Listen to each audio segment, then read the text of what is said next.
In a galaxy cloaked in the afterglow of dead suns, where the cries of forgotten empires drift like dust between shattered moons, there was once a mirror. It did not reflect the face, only the soul. Its surface was not polished silver, nor crystal, nor steel, but something older, carved not by hands, but by intention. It was said that this mirror did not show what you were. It showed what you believed yourself to be, and what you could become if you dared surrender. This is not the tale of a war, though there is war aplenty. Nor is it merely a tale of a god, though gods do walk these broken stars. This is the story of a man who sought perfection, and found it staring back at him from within a haunted frame. It is the story of Fulgrim, the Phoenician, the radiant sun, who once held a galaxy in his palm and let it slip through his fingers like sand polished to glass. This is a tale of music and madness, of brothers and betrayal, of beauty corrupted and eternity paid for in screams.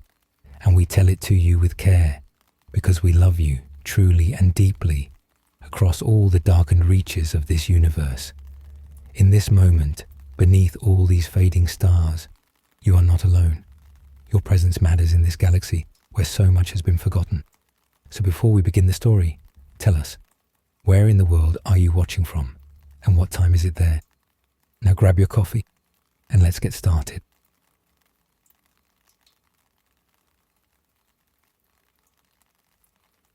It began with silence, not the silence of peace, but the kind that follows slaughter, the kind that hums across the hulls of orbiting warships, soaked in the radiance of victory, yet heavy with the weight of something unspoken. The Third Legion, the Emperor's children, had brought glory to the Imperium once again.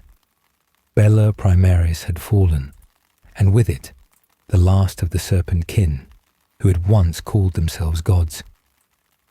Amid the ruins of their temple, a palace of bone-white spires and mirrored halls, Fulgrim stood alone. The others dared not enter the sanctum with him.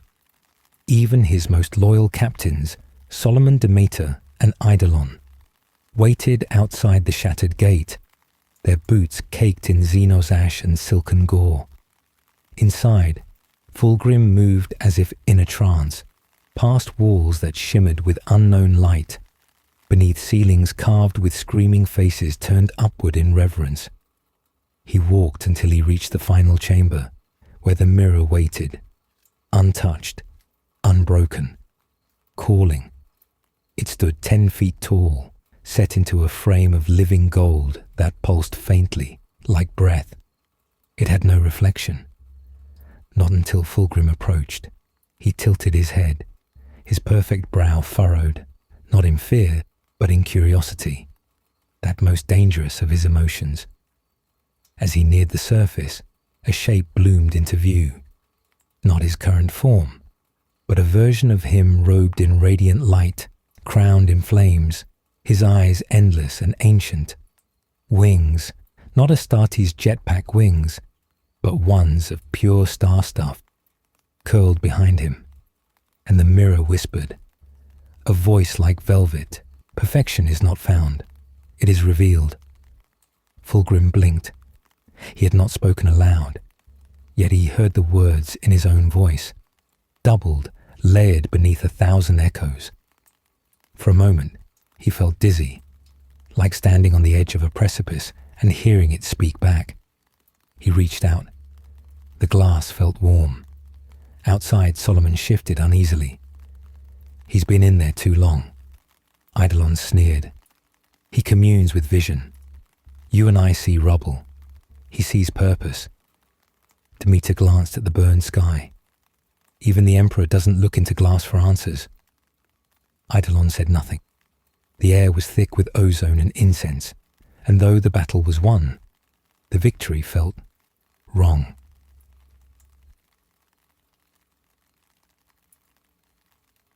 That night, aboard the Pride of the Emperor, Fulgrim did not sleep.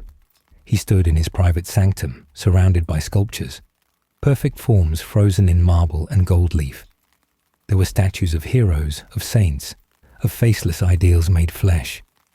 Some bore resemblance to his brothers, Angron with arms of chain, Perturabo caught mid-step, even the Emperor, his face carved in a blur of light. But none were complete. He had destroyed each, shattered them mid-creation. None were flawless enough.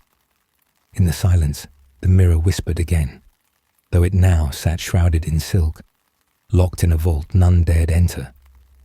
They will not understand. Only you see clearly. They crave obedience. You create beauty. Fulgrim closed his eyes. Was it vanity, he wondered, to believe that he alone saw the truth? Or was it simply destiny? Was the flaw in his brothers? Or in the stars themselves?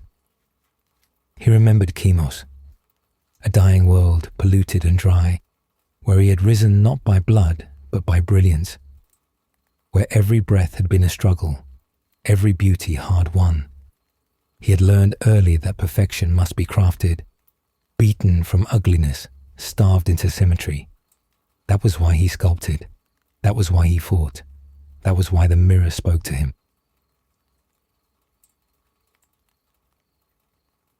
2 weeks later, as the fleet prepared for its next engagement, Fulgrim summoned Fabius. The gene crafter arrived robed in alchemical robes, his yellow eyes aglow with calculated wonder. "You summon me, my lord." Fulgrim gestured to a newly constructed vault. "There is something within I would have you study. Do not touch it with bare flesh. Do not gaze too long. And tell me if it's alive." Fabius blinked. "Alive?" The Primarch said nothing. When Fabius entered the vault, a low note resonated in the walls. Not sound, but sensation. As though the mirror's presence warped not just perception, but memory itself. Fabius felt the breath catch in his throat. He stared for a moment too long, then stumbled out, pale, breathless. "It is ancient," he whispered. "Pre-imperial, possibly even pre-human. It did not show me anything, only waited." Fulgrim nodded slowly. "I want to know everything about it," he said softly. "Everything. And nothing must happen to it. Not yet." That night, Fulgrim dreamt. But they were not dreams. They were visions. He stood atop a mountain of crystal and fire as stars broke and bled around him. Before him, his brothers knelt, even Horus, even Robut. Behind him, a shadow with golden wings spread like a storm, a crown of tongues, a blade made from mirrors. And when he awoke, the mirror was no longer in its vault. It was beside his bed. He said nothing. He only stared, and the glass smiled.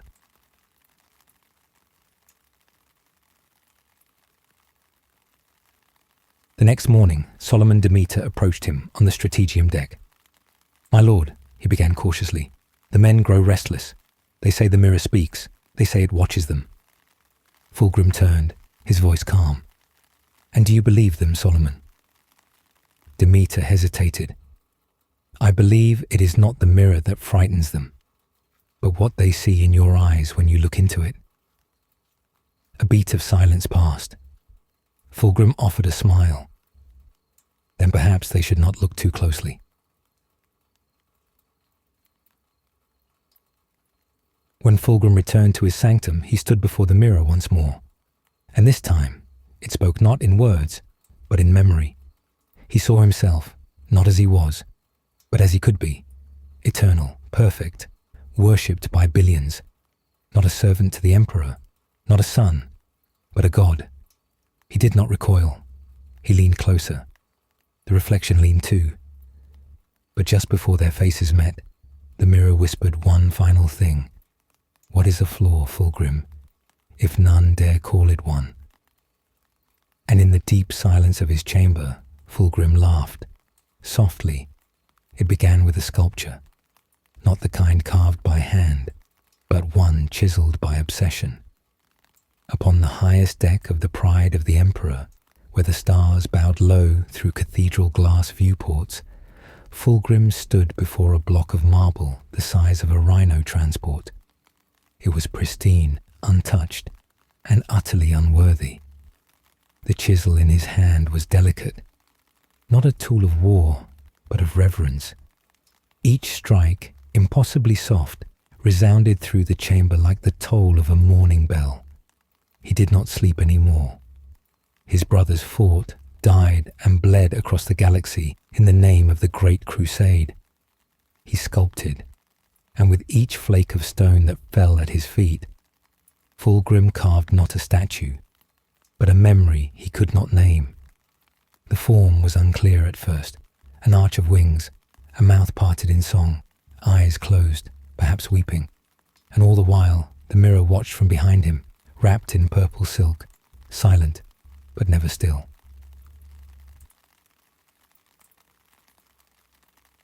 "I fear for him," said Solomon Demeter. He stood beside Lord Commander Eidolon in the ship's strategium, watching as Fulgrim worked without pause, even as alarms signaled orbital conflicts on Jura's surface. He is not as he was. Even during Proxima's siege, there was fire in his voice. Now he whispers. Eidolon scoffed, though a trace of uncertainty bled through his smug tone. "You mistake evolution for madness, Demeter. The Phoenician does not need fire. He reshapes reality itself. He is becoming." "Becoming what?" Eidolon didn't answer. He turned away, disgusted by the thought that anyone, even Solomon, might question their Primarch's divine vision. But Solomon's gaze lingered, not on Fulgrim, but on the sculpture. He recognized the forming shape now. It wasn't a saint. It was Fulgrim himself, breaking apart, mouth open not in song, but in a scream. Later that cycle, Fulgrim summoned Fabius. He emerged from the laboratory vaults with fingers stained in gene serums and chalky ash, his grin measured, eyes heavy with sleepless calculation. "My lord," he greeted, "I've done as you asked. The mirror contains no organic properties, but it emits low-grade warp resonance. Not enough to harm, but enough to beckon." Fulgrim's eyes didn't leave his sculpture. "Beckon?" "Like a stage calling its actor," Fabius said softly. "It doesn't impose, it invites." Then I accepted the invitation. Fabius tilted his head. "Have you seen something? Inside it?" Fulgrim turned then, and the intensity of his gaze rooted Fabius to the deck. "I have seen what awaits us beyond the Emperor's dream. A realm of perfection beyond war and duty. The mirror is not a curse. It is a key." Fabius said nothing.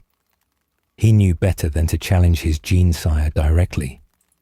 But even he, jaded as he was, felt unease curl beneath his ribcage. What was it about that mirror that made Fulgrim speak as if poetry had bled into prophecy?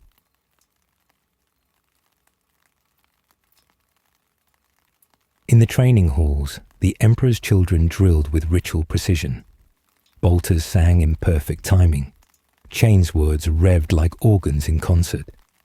But there was a hollowness to the discipline, as though the warriors trained not to defeat the enemy, but to satisfy the aesthetic of war itself. Lucius, the swordsman, fought 6 at once, not for challenge, but to choreograph a duel worthy of a stage. He moved with grace, pausing mid-stroke to adjust his form before delivering the final blow. Applause echoed, not from comrades, but from attendants and remembrancers who recorded his every movement. Perfection had become performance. And yet, some felt the rot beneath the beauty. "You treat war as opera," Solomon growled to Lucius after the bout. "And why not?" Lucius replied, wiping blood from his blade with theatrical elegance. "If we must kill, let it be glorious. Glory is earned, not rehearsed." Lucius smiled. "You still don't understand, do you? We are no longer warriors. We are becoming something greater." That night, Fulgrim stood alone again before the mirror. He had removed the silk covering. It pulsed faintly in the candlelight, though no breath touched it. This time, when he looked, the figure inside was not himself. It was Ferrus Manus, but not as he remembered. This Ferrus stood taller, his eyes blackened, his arms no longer metal but stone, cracked and weeping silver ichor. Behind him, broken anvils floated in space, orbiting a sun that bled molten iron. Fulgrim stepped back, shaken, but the mirror held him. "You loved him once," the voice whispered, "and you will love him again after you destroy him." "No," Fulgrim murmured. "He is my brother. He is your opposite. You must unmake him to complete yourself." Fulgrim clenched his fists. He turned from the mirror, but he could still feel its warmth against his back, like breath on his neck. The next morning, Fulgrim addressed the Legion. They gathered in the central hall of the Pride of the Emperor, their armor gleaming, their helmets held respectfully beneath their arms. Even the Remembrancers had been invited, a rare privilege. Fulgrim stepped forward, clad not in armor, but in robes spun from Camosian silk and starlight. His voice, when it came, was soft, yet it filled the entire deck. "My sons," he began, "we are artists. Each of us a blade shaped not by duty, but by design. The Emperor made us perfect, not to follow, but to inspire." A murmur rippled through the ranks. "There are those among you," Fulgrim continued, eyes locking briefly with Solomon's, "who fear change, who cling to the past, who mistake vision for madness." The hall stilled.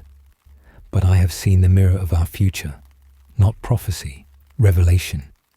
In it, I saw a galaxy sculpted by will, not law, music instead of command, and beauty, eternal and divine." He raised a single hand. "And I ask you, my sons, will you shape that future with me, or be broken by it?" Applause thundered.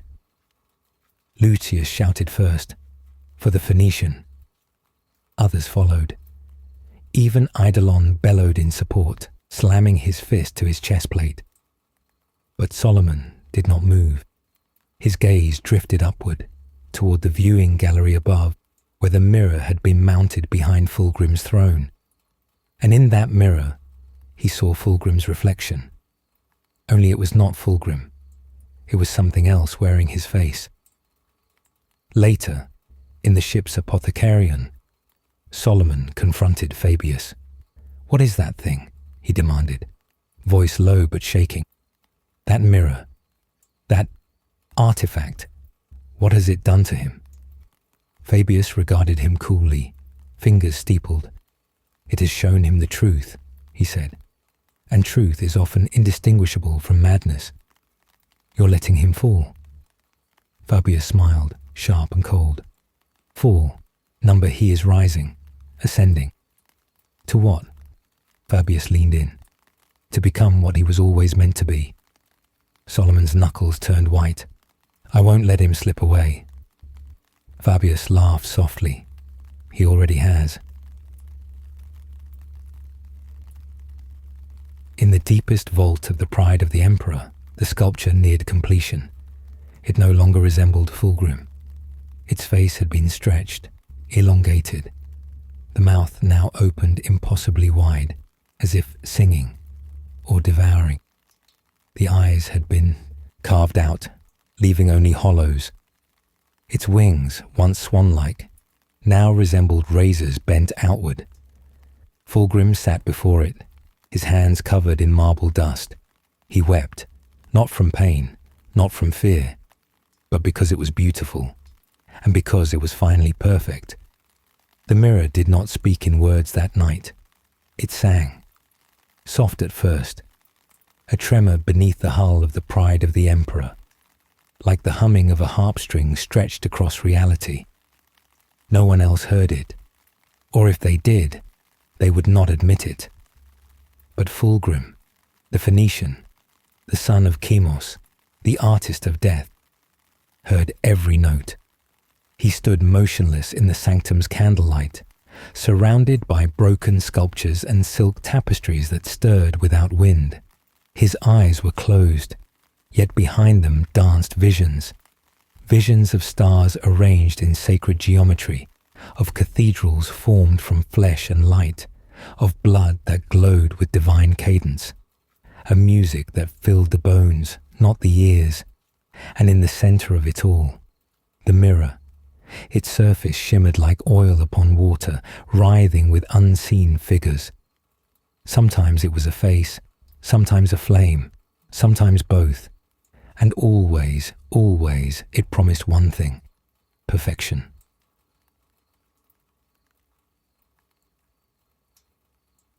On the surface of Idrith Prime, the campaign had already been won. A remnant force of synthetic war clerics, clad in gold-threaded veils and wielding sound as weaponry, had dared resist the Emperor's children. Their resistance had been poetic, futile, but beautiful in its devotion. Fulgrim appreciated that. He had watched from orbit as their temples fell in perfect synchrony, each tower collapsing to match the rhythm of a sacred hymn.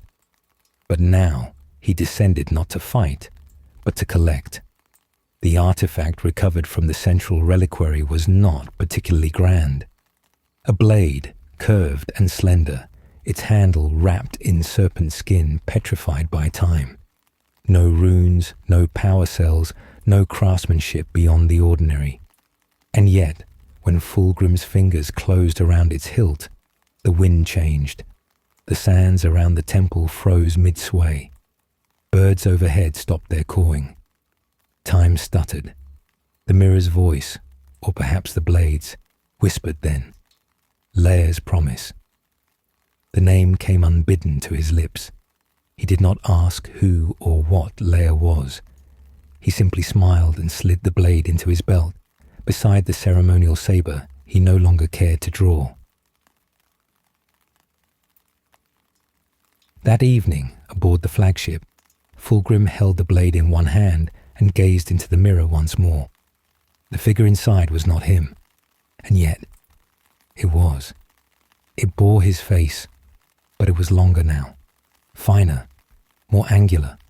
The mouth curled in eternal amusement, and the eyes, oh, the eyes, were infinite. They seemed to hold galaxies within them, turning slowly, as if he could reach out and stir their orbits with a breath. Behind the figure rose 1,000 wings, some feathered, others flayed, others made of glass. The figure raised its hand. So did Fulgrim. Their fingers met across it, the surface, and the mirror whispered, "Say yes." He did.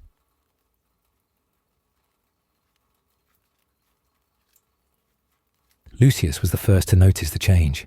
He had always been perceptive, not in empathy, but in the way dancers know when the music shifts. Fulgrim began speaking in longer phrases, more ornate, as if every sentence were a verse. His movement slowed, but carried gravitas. And when he passed through the corridors, the air grew warmer, not from heat, but from presence. "You've seen him," Lucius said to Solomon during a weapon inspection. "I see him every day," Demeter replied flatly. "No," Lucius said, smiling. "I mean really seen him. He isn't what he was." Solomon didn't answer. He only checked the teeth of a chainsword and looked away. Lucius leaned closer. "He's becoming something rare, brother. Something eternal. If you can't accept it, step aside." In the lower holds, Fabius studied the blade. He dared not touch it with his bare skin. It lay on a surgical tray beneath stasis fields and psychic wards, but even then it pulsed faintly. Every time he looked at it directly, he felt as though something coiled behind his eyes. A slow, patient turning, like a serpent wrapping around his skull. "It's alive," he muttered. The machine spirit of the Medici servitor beside him chirped uncertainly. "No," Fabius corrected himself. "Not alive. Aware. He looked up toward the sealed sanctum above, toward Fulgrim's quarters. "What are you feeding yourself, my lord?" That night, Fulgrim summoned Solomon Demeter. The chamber was dim. Incense burned from the mouths of cherub things floating overhead. The mirror loomed, half shrouded now, as though modesty had become part of its ritual. The blade lay across Fulgrim's lap, resting atop silken robes dyed in the blood wine of Idrith's high priests. "My brother," Fulgrim said, smiling warmly. Solomon stepped forward with a warrior's caution. "My lord." Fulgrim gestured to the sculpture at the room's center. It had changed again. Now the wings were gone. The figure's spine was arched backward, hands clasped over its heart, mouth open, screaming. It was no longer glorious. It was suffering. "What do you see?" Fulgrim asked softly. Solomon hesitated. "I see pain." Fulgrim nodded. "Good. Then you see what others refuse to." "Is that what you want, my lord?" Solomon asked. "To make us suffer?" Fulgrim's smile faded. A flicker of something, guilt, perhaps, or longing, passed through his eyes. "I want to make you perfect." Solomon took a deep breath. "Then let us remain imperfect. It is our imperfection that makes us ourselves." Fulgrim rose. "Leia's promise says otherwise." He gestured to the blade, and for the first time, Solomon felt it. The hum, the psychic pressure, the weight of it. "You've been touched," Solomon whispered. "Not blessed," claimed Fulgrim's voice, dropped. "If I have, then I am merely what I was always meant to be."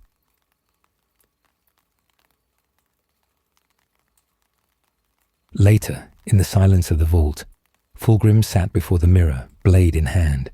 The mirror no longer showed him anything. It didn't need to. The visions came from within now, from beneath his skin, from the blade itself. He could feel the music humming in his bones, resonating with each breath. He saw galaxies folding into themselves, creating art from entropy. He saw his brothers kneeling. He saw the Emperor, silent and unmoving, shattered across the golden throne like a mosaic. And in the mirror, at last, he saw not a god, but a serpent, wrapped around the stars, smiling. The next campaign was bloodier. The Third Legion had always been precise, surgical, beautiful. Now they were elaborate. Victories became performances. Deaths were arranged. Bodies displayed in spirals or crescents, painted with their own blood to resemble the sacred geometry of the mirror's inner patterns. Fabius kept records of it all, not for preservation, but because he, too, could no longer look away. One night, Fulgrim spoke to the mirror, not aloud, but with thought, and it answered. "You fear the final shape," it said. "I fear losing myself," he admitted. "You are not losing, you are shedding. I miss my brothers. They were only notes in your overture. I killed none of them. Not yet."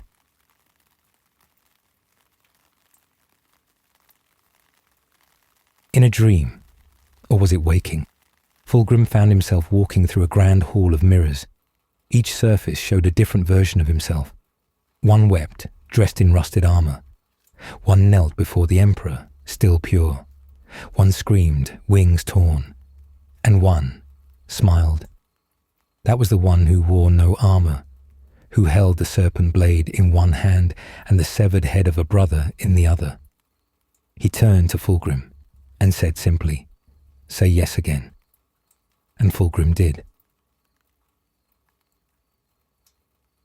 The mirror did not sing that night. It purred.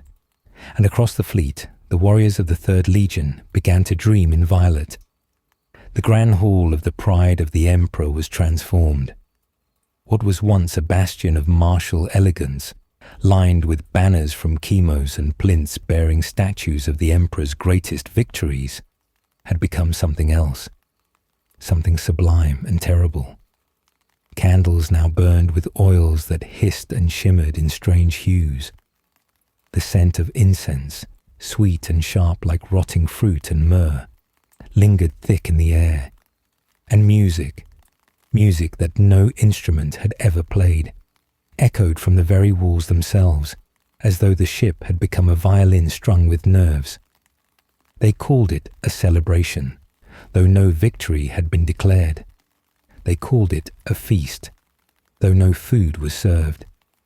They simply gathered, as the sons of Fulgrim always did, when summoned to beauty.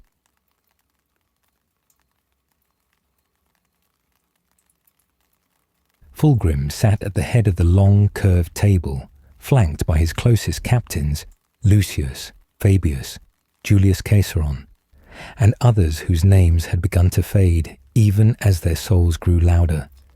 A cloak of white gold scales adorned his shoulders. His armour no longer bore the purple of chemos, but a liquid sheen of colour-shifting silk metal that moved as if breathing.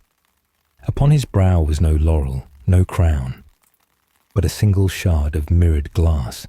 It gleamed even in shadow. "My brothers," he said, standing slowly, voice sonorous as a choral aria. "You have witnessed much, fought well, endured the harsh gaze of perfection. Tonight, we cast off our last illusions." Julius, glassy-eyed, clapped softly. Lucius grinned without humour. Fabius remained seated, arms folded, watching the Primarch with the cold curiosity of a surgeon watching a patient bleed out. Fulgrim raised a single goblet of gold. It was empty. "To the mirror," he said. The warriors echoed as one. "To the mirror." And in that instant, every candle in the chamber flickered, not with wind, but with intent. The feast began, but it was not a feast of food or drink. Each warrior, one by one, stood and offered a performance. Some recited poetry, others duelled in silence, their blades singing. One Marine from the 45th Palatine Company carved a portrait of Fulgrim into his own chest with a diamond scalpel, smiling as he did. Fulgrim applauded each in turn, his eyes gleaming with approval, with hunger. When it was Lucius's turn, he danced. No armour, no blade, only flesh and the floor. It was a dance of violence and grace, pirouettes that ended in stabs, lunges that bled poetry. When he stopped, his chest was slick with cuts, but his eyes glowed with ecstasy. Fulgrim stood and embraced him, forehead to forehead. "Perfection is pain embraced," the Primarch whispered. Lucius nodded, shaking with joy. Then Fulgrim gestured to the final gift. The curtain behind the throne pulled back with an unseen command. Behind it hung bodies, suspended by fine golden hooks through their spines and skulls. Some were Astartes, others not. Some human, some alien, all exquisitely arranged. From Idreth, from Prismatica, from the dreaming libraries of Alethea, Fulgrim said, voice reverent. Each one a note in the final symphony. Each one a brushstroke. Fabius stirred then, rising slowly. "This is madness," he said quietly. Fulgrim turned. "No, apothecary. This is evolution. They were alive. They are alive," Fulgrim whispered. "Can you not hear them singing?" And to some, it was true. Behind the bodies, the walls trembled. A low, slow hum began to fill the room. Not quite music, not quite language. A threnody, a dirge, a becoming. Lucius fell to his knees, weeping. Julius simply laughed, blood leaking from his eyes. Fabius walked out. He did not return for days. Hours passed, or perhaps seconds. Time no longer obeyed aboard the Pride. Fulgrim sat before the mirror again. This time, he brought none of his captains, only the blade. Leia's promise rested in his hands like a sleeping serpent. Its surface shimmered, revealing glimpses of galaxies blooming and dying, of faces becoming masks, of the Emperor's visage cracking like porcelain. "You were right," Fulgrim said to the mirror. The surface rippled. "Of course. I was bound in chains, and now you wear none. I see everything, every flaw, every fault, every failure. And I love them." The mirror grew still, and for the first time Fulgrim saw not a reflection, but another. It was him, but not. A version of himself made of light and flesh, wings of fire unfurled behind a face carved by song. Not beautiful, not terrible, simply true. And in that moment, Fulgrim felt no fear, no hesitation. He reached out and merged.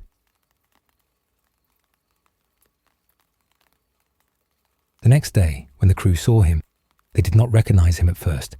He had not changed much outwardly, but something in his eyes, in his walk, in the silence that followed him, had shifted. He was quieter now, not because he had less to say, but because language could no longer bear the weight of his thoughts. And behind him, wherever he walked, mirrors cracked. Julius was the first to succumb, not to death, but to devotion. He carved Fulgrim's name into the hull of the ship, not in paint or steel, but with voices. A choir of vat-grown vocalists screamed the name Fulgrim for 17 hours straight, until their throats dissolved and their lungs bled. Julius listened to every note. He wept, and he said, "This is what it means to love something beyond reason." Lucius, too, changed. He no longer fought for victory, but for reflection. Every duel became a rehearsal, every scar a stanza. He wore his wounds like medals, but arranged in spirals and arcs, a map of his devotion. Even the ship itself changed. Corridors lengthened, rooms appeared where none had been. Statues grew, faces of people long dead. Some began to whisper, some began to watch. Fabius returned at last. He stood before Fulgrim in the sanctum, expression unreadable. "You've gone too far," he said. "No," Fulgrim replied, voice gentle. "I've merely arrived. You were my gene sire. I still am. You are a god now." Fulgrim tilted his head. "Is that your accusation, or your prayer?" Fabius turned and walked away, but he did not destroy his notes. The mirror called to Fulgrim again, but this time it was not to show, it was to ask. "Are you ready?" it whispered. "To be what I always was," Fulgrim replied. "Number. To shed what you still cling to." He paused, and for the first time, in centuries of war and song and silence, he hesitated. "I miss my brothers." The mirror said nothing. "I miss the way they looked at me, before this, before her." Still silence. "I miss being loved." At last the Swai mirror spoke. "You were loved for your mask. You are feared for your truth. That is the price of becoming." Fulgrim looked down at Leia's promise. Its blade no longer shimmered. It breathed. He closed his eyes. And when he opened them, the mask was gone.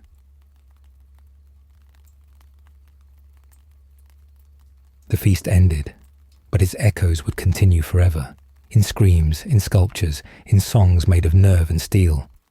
And in the void, far from terror, far from the Emperor's light, the Third Legion sailed on, toward betrayal, toward damnation, toward glory. And Fulgrim, who once wept for beauty, now sang for it, a melody of knives. The ship was silent, not the silence of space, nor the mechanical hush of void-hung machinery, but a silence alive with tension. It moved like breath through the walls, coiled through vents, laced beneath deck plates and pulsing conduits. In the hours after the Feast of Violins, the pride of the Emperor became a sanctuary of becoming. The Astartes of the Third, once proud warriors and artisans of war, were no longer sure of what they were becoming, only that it was something more. And Fulgrim, their father, had had changed. He had not spoken since his last communion with the mirror. He did not need to. The blade followed him. Leia's promise, once an artifact of unknown Xenos origin, was now more than a relic, more than a weapon. It had become a companion. Its surface was no longer polished steel. It shimmered like a lake disturbed by wind, showing faces not yet born and wars not yet fought. It hummed softly when no one touched it, like a choir trapped within. And sometimes it wept, not with tears, but with a soft, high-pitched whine. Sorrow wrought in steel. It echoed through the ship at night when the Astartes lay sleepless, watching the stars blur past. They began to fear the blade, but more than that, they longed to touch it. One by one, Fulgrim summoned his sons, not to counsel, but to confession. Lucius came first. He entered the chamber bare-chested, arms crossed in solemn reverence, eyes lowered. "I have killed 70 in ritual," he said, kneeling. "Each stroke a stanza, each duel a devotion."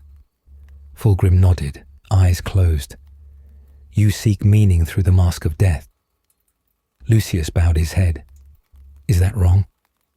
"No," Fulgrim replied softly, "but it is incomplete." He placed Leia's promise in Lucius's hands.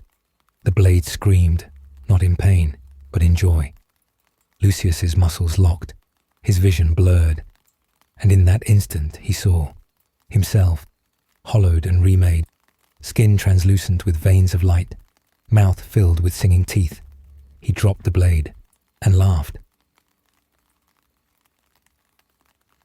Next came Julius, once a poet, now a penitent. "I hear your name in the static of voxcasts," Julius whispered. "I see your face in the blood that drips from cracked helmets." "You are ready," Fulgrim said. "For what?" "For the part that hurts." He handed Julius the blade. Julius bled before he touched it. The air around it seemed to open wounds in his flesh, as though memory itself sliced him. And then he saw Fulgrim, not as he was, but as he had become. Vast and radiant, his skin a lattice of light, his face both divine and defiled. Julius wept, not from pain, but from understanding. Fabius refused. "I will not touch it," the apothecary growled. "You fear it will change you," Fulgrim said. "I fear it won't." Fulgrim studied him, eyes like burning amethysts. "Even you, Fabius, sculptor of flesh, are still a creature of limits." Fabius said nothing, but when he left, he took a sliver of the blade's sheath with him, and did not return it.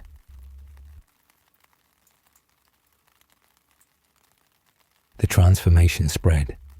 The third began to dream of music, not remembered but invented. Melodies they had never heard in keys no human could understand. They painted in their sleep, upon walls and armor and their own skin.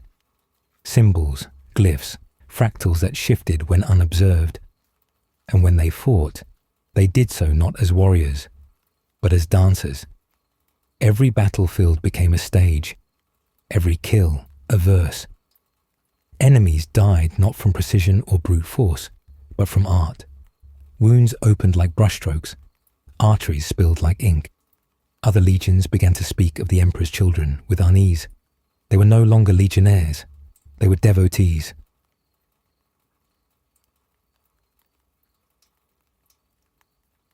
And Fulgrim, the serpent's mirror, the pale king of harmony, led them not with orders but with presence. He walked without sound. He spoke in syllables that echoed like symphonies. He began to shed his armor for robes spun from the skin of mirrorfish, hunted in the void around Idreth, their scales catching light that was not there. But the blade remained. Leia's promise. It slept beside his throne. But sometimes it whispered, in voices not his own. One night, Fulgrim stood before it alone. He did not speak. He simply listened.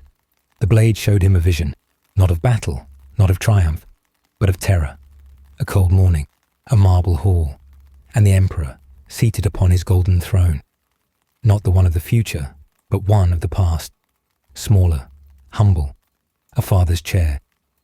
"Do you miss him?" the blade asked. Fulgrim hesitated. "Yes," he said, "but not because of love." "Then why?" "Because I wanted to be his mirror, his reflection, his echo." The blade's voice coiled like smoke. "You were never meant to echo." "What was I meant to do?" "Shatter." It was then that Fulgrim began to laugh, softly at first, then louder, rising into crescendo. The laugh echoed across the ship. It was not madness, it was freedom. At the next muster, he did not wear his armor. He wore a robe of violet light, spun from the thoughts of a dying angel. He carried no helm, no standard, only the blade. And when he walked into the great gathering hall, every Astartes of the 3rd Legion fell silent, not out of command, but awe. He raised the sword. "My sons," he said, "this is not a weapon." They stared. "This is not steel." They waited. "This is me." He drew the blade across his palm. No blood spilled. Instead, light, golden pink, impossible light, like liquid starlight poured from a broken god. And the Legion cried out as one, not in horror, not in worship, but in recognition. It was Lucius who stepped forward first. He took the blade, held it, and did not scream. He smiled. Julius followed. Then 2 more, then 50. By the end of the hour, every warrior in the chamber had touched the blade, and none were the same. Some wept, some vomited, some laughed until their throats tore, but all were changed. They saw what Fulgrim had seen, and they could never go back. Fabius returned last. He brought with him a creature, grown in secrecy, sculpted from gene flesh and horror, pulsing with life and terror. "What is this?" Fulgrim asked. "My failure," Fabius said, "and my offering." He placed it before Fulgrim and the blade. The creature whimpered. Fulgrim said nothing. He touched the blade to its skin. The creature sang, a single pure note, and then it died. And Fulgrim smiled. "You understand now," he said. Fabius nodded once, but his eyes never left the blade. Later, in solitude, Fulgrim stood before the mirror once more, but this time he was the reflection. There was no other, no mask, no voice, only him, and the blade. Laia's promise hovered before him, its voice, soft as silk. "You are ready." "For what?" he asked. "To become the wound you were born from." He closed his eyes, he raised the blade, and he fell into himself. And in the deepest heart of the pride of the Emperor, beneath decks that had no name and lights that had never flickered, a scream bloomed, not of pain, but joy. It echoed forever. The stars outside wept light. The pride of the Emperor drifted along the void lanes like a sacred reliquary, no longer a vessel of war, but of transcendence. Warp tides lapped gently at the hull. The Geller fields pulsed not as barriers, but as membranes, porous, trembling with possibility. Within, the Legion slept, and while they slept, they changed. There were no more orders, only chords. Fulgrim no longer spoke in commands. His words became melodies, operatic instructions woven into the very air. A hum in the ventilation, a whisper through the decking. The Astartes interpreted his will through feeling, through intuition, through art. In the Apothecarian, Fabius dissected not corpses, but moments. He bottled emotions harvested from dying soldiers, fear, ecstasy, longing, and injected them into gene-enhanced test subjects to observe what sounds they would make.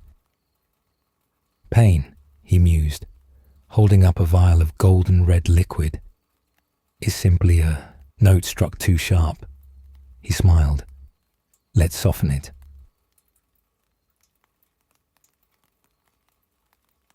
Lucius began to carve, not with a blade, but with his body. Each jewel became performance, each scar a stanza in a poem he didn't understand yet. He fought not to kill, but to create. His opponents became collaborators, their death throes part of the music. He began leaving behind statues, preserved kill poses, frozen in unnatural grace, bones forced into elegance. He called them the stillborn. Some began to pray to them.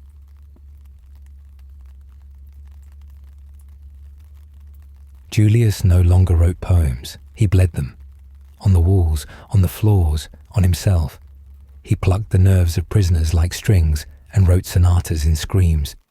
"What is this one?" Fulgrim asked once, observing a symphony played through flayed human vocal cords. "Regret," Julius said, "but backward." Fulgrim only nodded. And still, the mirror watched. Its surface now held not one reflection, but many. All Fulgrim, all slightly different.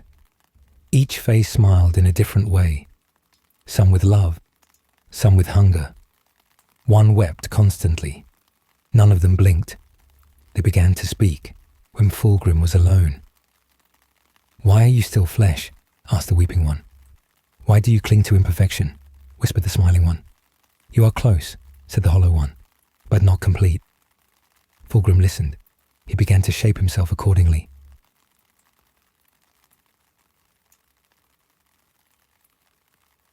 In the lower decks, the serfs and mortals who tended to the Legion began to change too, not from command, but from proximity. They dreamed of silver towers rising from oceans of blood, of Fulgrim singing their names in reverse, of a galaxy of eyes blinking in rhythm with their heartbeats. Some cut off their ears so they could no longer hear the whispers. Some tore out their eyes to avoid the reflections.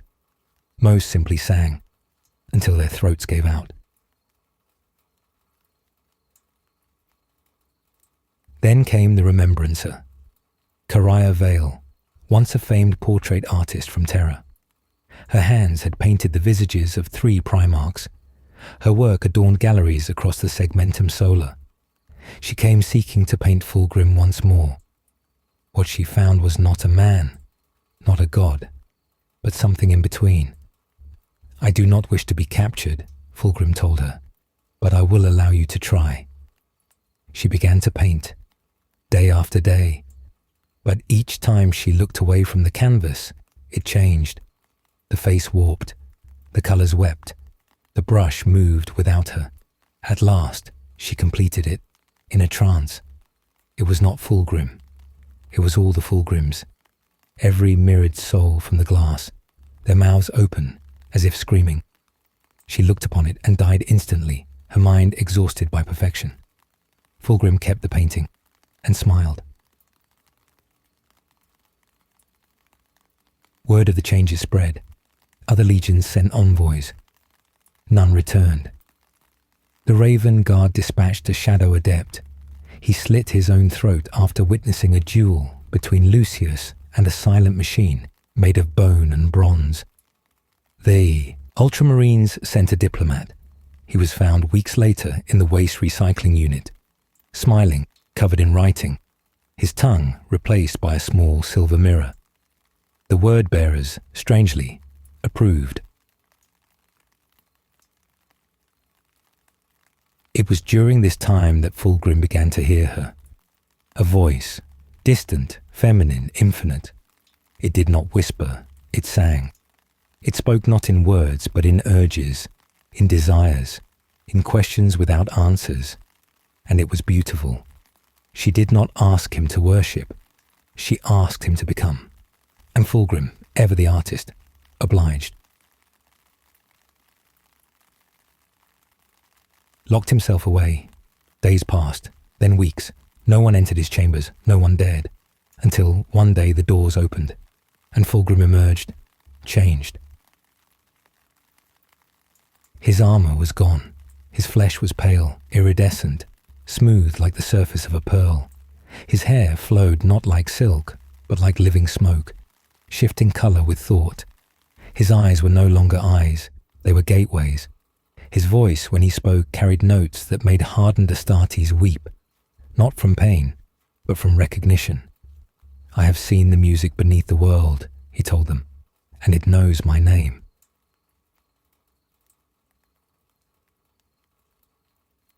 He named it the song beneath flesh, that secret music, the melody of perfection. The note struck just before the end. He said it sang in every atom, that every scream, every brushstroke, every sword duel was a prayer to it. And the Legion began to sing it too, in howls, in paint, in blades. The halls of the pride of the Emperor became one endless symphony of agony and ecstasy. Then came the message from Horus, a call to join him at Istvan, a rebellion in motion, a question veiled in command. "Brother, where do you stand?" Fulgrim looked into the mirror. This time, it asked nothing. It only smiled. He turned to his sons. "My brothers prepare to kill one another," he said softly. "And he paused. "I wish to see what art they make of it." Lucius stepped forward. "And if they ask us to choose?" Fulgrim touched the blade, Leia's promise. It hummed. "I have already chosen," Fulgrim said. "I choose transcendence."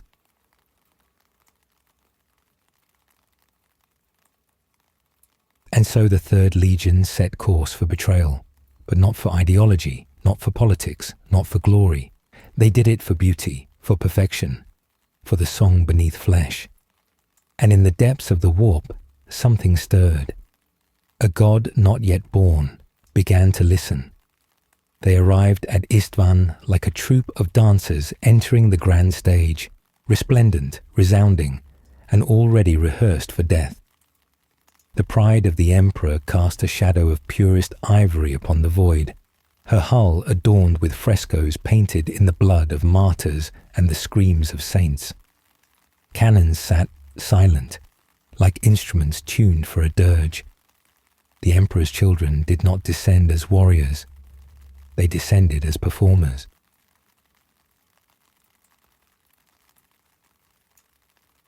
The Istvan system was already in mourning. The loyalist legions, Iron, Hands, Salamanders, Raven Guard, stood arrayed against the traitors, still unaware that the knives pressed against their backs had names and faces. Fulgrim stood on the bridge, watching the tactical readouts with disinterest. "Tell me," he said to Lucius, "do you think it is more tragic to be betrayed, or to be the betrayer?" Lucius, clad in rose gold and crimson filigree, smirked. "One dies once, the other dies forever." Fulgrim nodded, as if receiving a compliment to his art. The orders came. The Emperor's children, the Iron Warriors, the Night Lords, and the Alpha Legion would reinforce the loyalist assault on the rebel legions on Istvan V. A clever farce. They landed with discipline, beside brothers they would soon silence. And when the signal came, they turned. The betrayal was not shouted, it was sung. A vox howl rose from Fulgrim's personal gunship. A melodic scream played in reverse, interwoven with a single word, "Now." Then came the fire. Then came the music.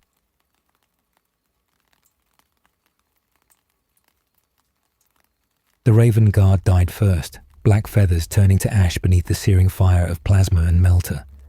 Their wings clipped, their cries unanswered. Corax's voice was lost in the storm. The Salamanders fought to protect civilians and wounded, noble to the last. They formed shields with their bodies. Vulcan would not fall, not yet, but he would remember.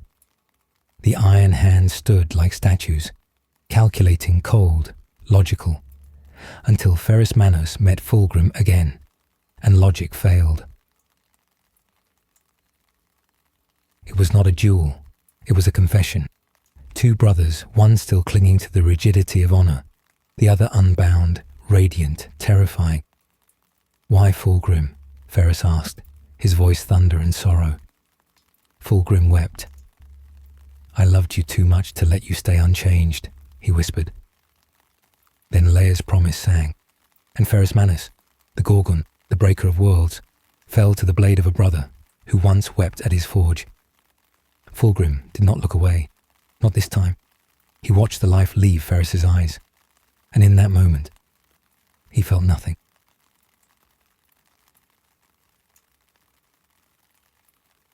The Phoenix Guard dragged Ferris's head away like a prop from a tragic play. Lucius choreographed the executions of the Raven Guard captains, each one slain with a dancer's grace. Julius held a salamander chaplain still and painted verses across his face using his own blood.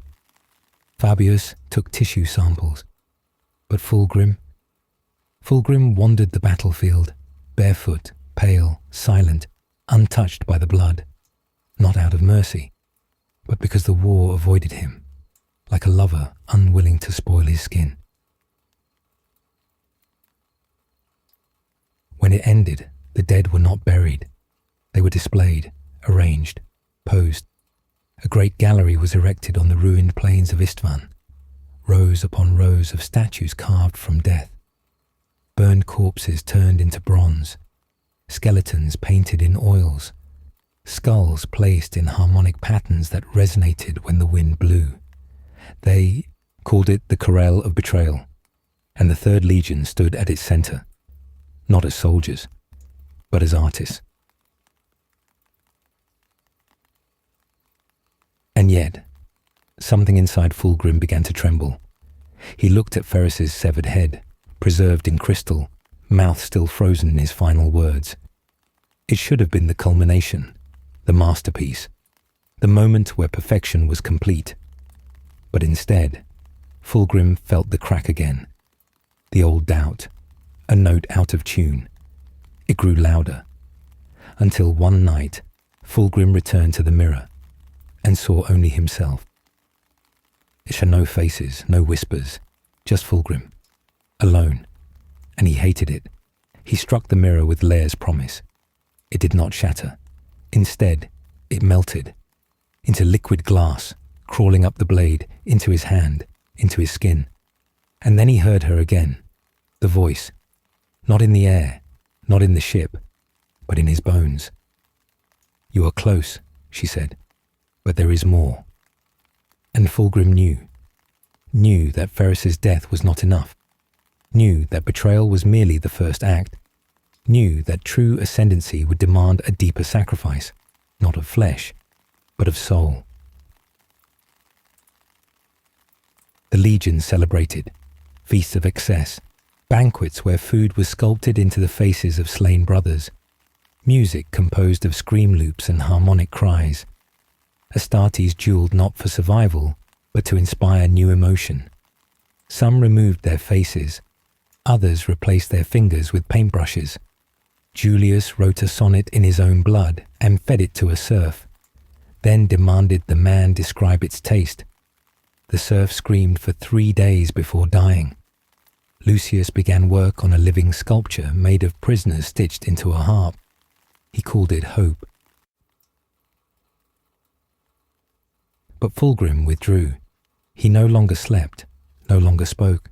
He stood before the preserved head of Ferris for days at a time, lips moving silently. He sculpted nothing, wrote nothing. He only listened. And in the deep stillness of the warp, the song grew clearer. It was not harmony. It was not dissonance. It was becoming. Then one night, Fulgrim awoke from a vision. A galaxy of light, a wound in reality, a mirror that looked back and smiled with teeth made of stars. He emerged from his chambers and called to his sons. "We must go," he said. "Where?" asked Fabius, his face half replaced with chrome and bone. "To the eye," Fulgrim whispered, "to the place where beauty is unbound." Thus began the pilgrimage, away from terror, away from the Imperium, away from meaning itself, into the eye of terror, to seek the god he would become, or be consumed by.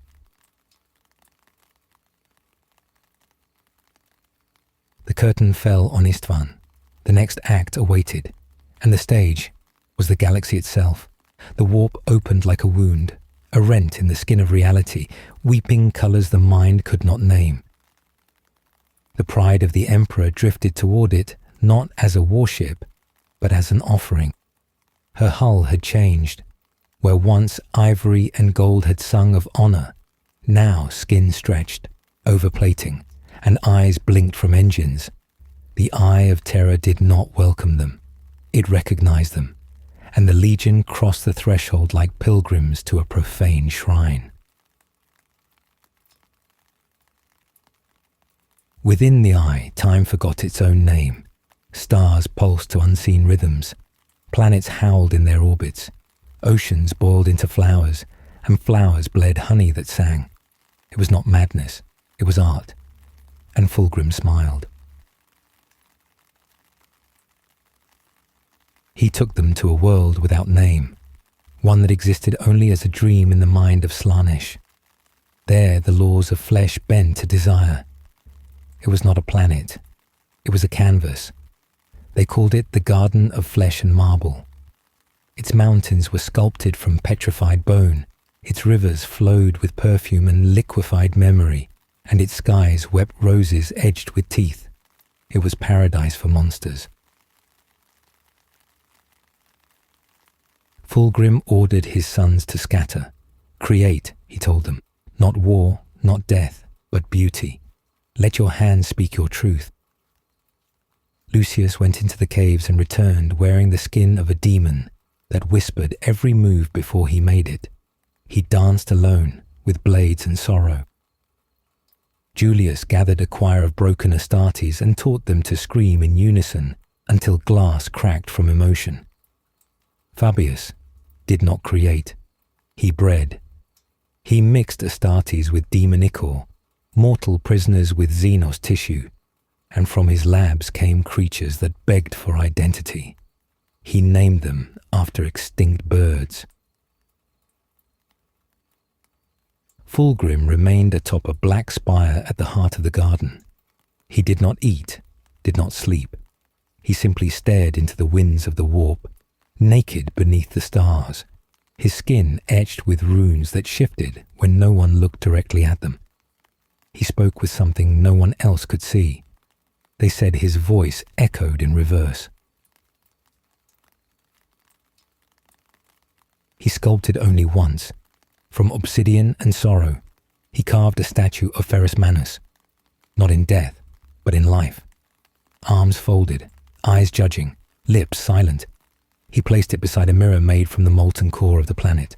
Then Fulgrim sat before it and waited.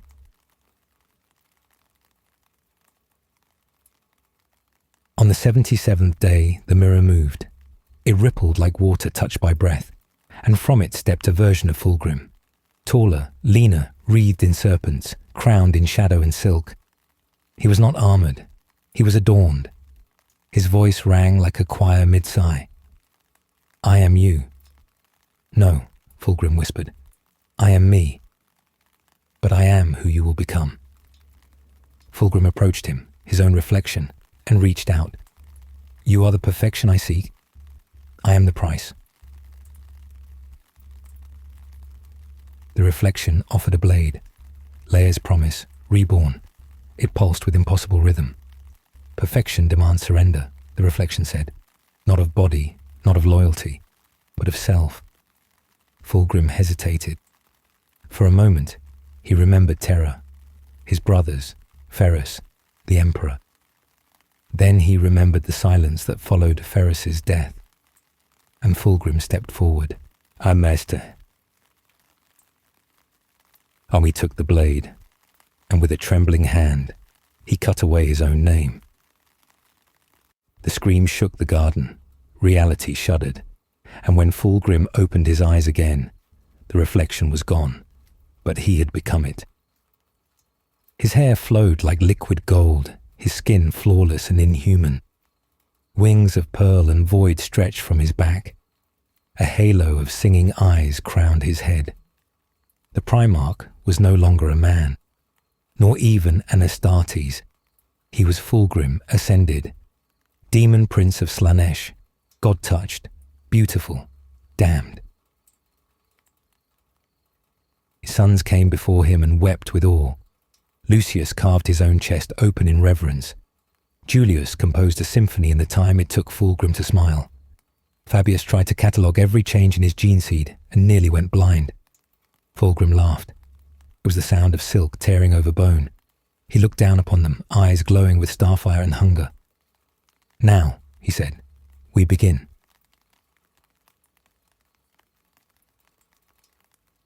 He took the garden with him, the entire world folded into the warp. Wherever the Emperor's children went, they brought it with them, a theatre of horror and elegance.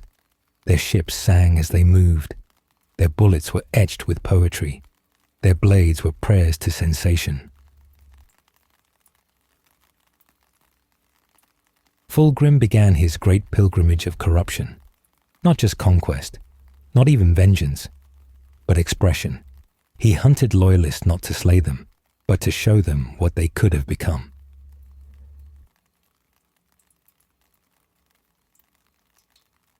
On one world, he turned a shrine world into a living opera, where every citizen was forced to sing until their lungs collapsed. On another, he transformed a Black Templar fortress monastery into a cathedral of mirrors that forced its defenders to watch themselves die, again and again, in exquisite clarity. When the Inquisition tried to cleanse the planet, they found their own agents crucified upon tuning forks, their screams harmonized into hymns. The world's name was stricken from imperial records. It remained only in one place, Fulgrim's heart. Yet even now, he returned to the statue of Ferrus. He whispered to it. He touched its cheek with claws. "You were right to fear me," he said once, "but wrong to limit me." And in the shadows behind the throne, the mirror waited. Its surface rippled. But Fulgrim no longer looked. He no longer needed it. He had become the mirror, and the galaxy would see itself in his reflection and shatter. They followed him not out of loyalty, but out of need. By the time Fulgrim's transformation was complete, the Emperor's children were no longer a legion. They were a choir, each voice a blade, each scream a chord, each name a forgotten echo. There was no chain of command, no rank, no discipline. There was only harmony through ruin. And Fulgrim, beautiful, terrible Fulgrim, was their conductor.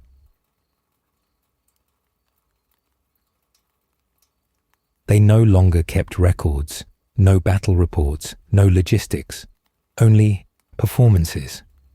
Each war became a stage, each world an instrument. They wore armor that shimmered with ever-shifting color, iridescent, blood-streaked, impossible to gaze upon for long. Some wore their helmets fused into their skulls. Others replaced their voices with vox screamers that translated emotion into seismic agony. On one planet, the ground itself cracked with every note of their advance. On another, the atmosphere burned away from the sound of their battle hymns. But not all of them sang. Some had lost their voices in the transformation.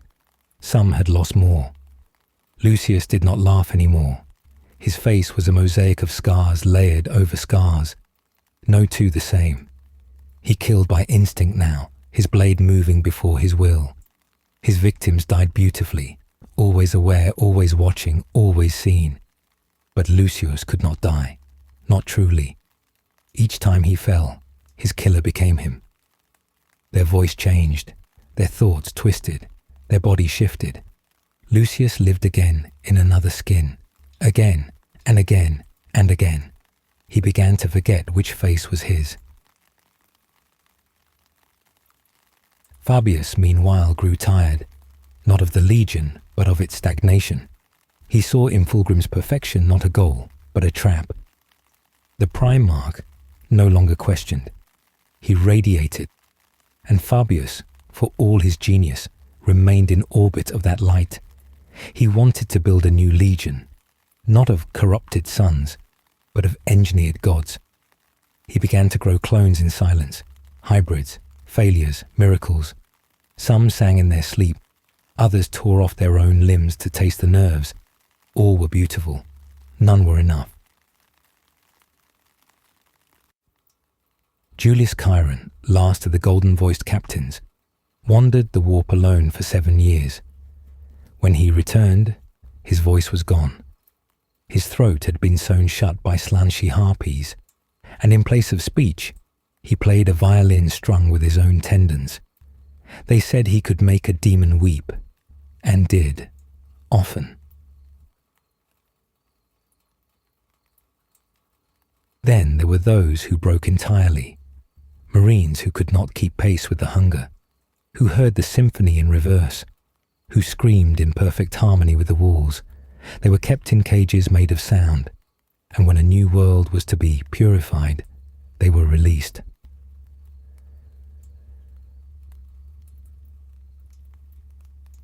The choir of broken suns fell upon the galaxy like a fever dream.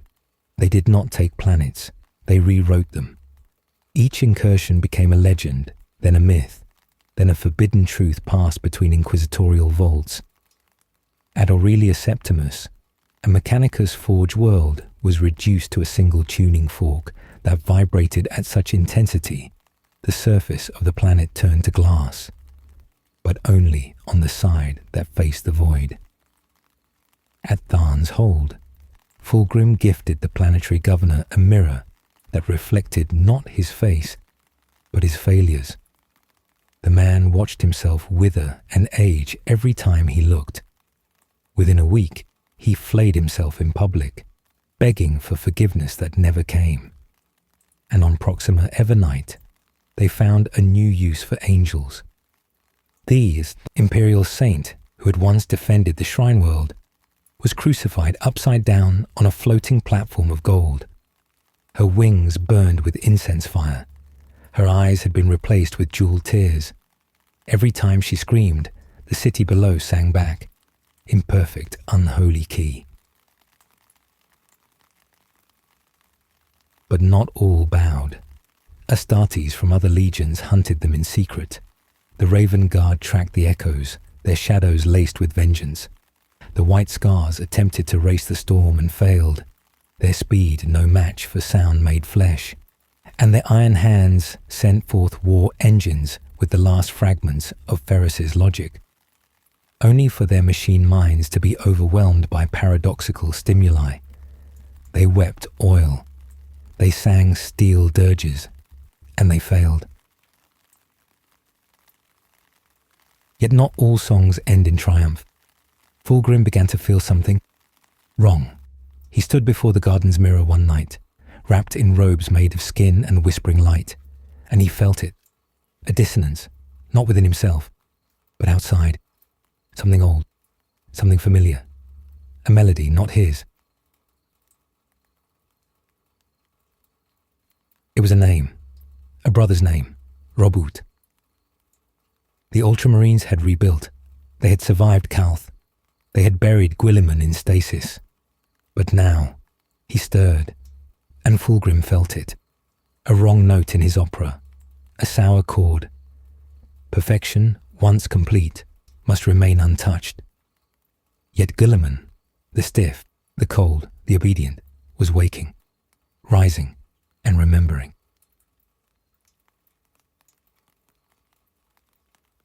Fulgrim could not allow it. Perfection was not to be challenged. It was to be adored. He summoned his sons, and for the first time in a century, he gave a command. "Prepare the Song of Ending," he said. They trembled with ecstasy, for the Song of Ending was no battle plan. It was the final aria, a note so pure, so overwhelming, that it would shatter a world's soul and leave it echoing in the warp for eternity. It could be sung only once, and Fulgrim knew the planet where it would be sung. Macragge. But even as the legion prepared, even as their voices grew sharp and their blades tuned, some among them doubted, not loudly, not overtly, but with silence. Fabius locked himself in his vaults. Julius played mournful sonatas when none listened. Lucius walked into his own reflection and did not return for 7 days. They were gods now, yes, but not immortal, and not whole. Fulgrim did not see it, or chose not to. He stared once more into the mirror, and this time his reflection smiled without him. The reflection had begun to change, not away from him, but beyond him, and the mirror did not ripple any more. It laughed. It began with silence, not absence but anticipation, a silence so complete it trembled. Macragge, proud bastion of imperial order, felt it in its bones. The birds stopped mid-flight. The winds held their breath. Even the noosphere of its ancient cogitators stuttered in rhythm. Something had been unleashed. Fulgrim. Fulgrim's arrival was not heralded by warp storms. There was no bombardment, no warning, only a single transmission, broadcast across every channel, every frequency, every heartbeat. Behold the final note, and weep for what you are. I am the song, and this is the ending.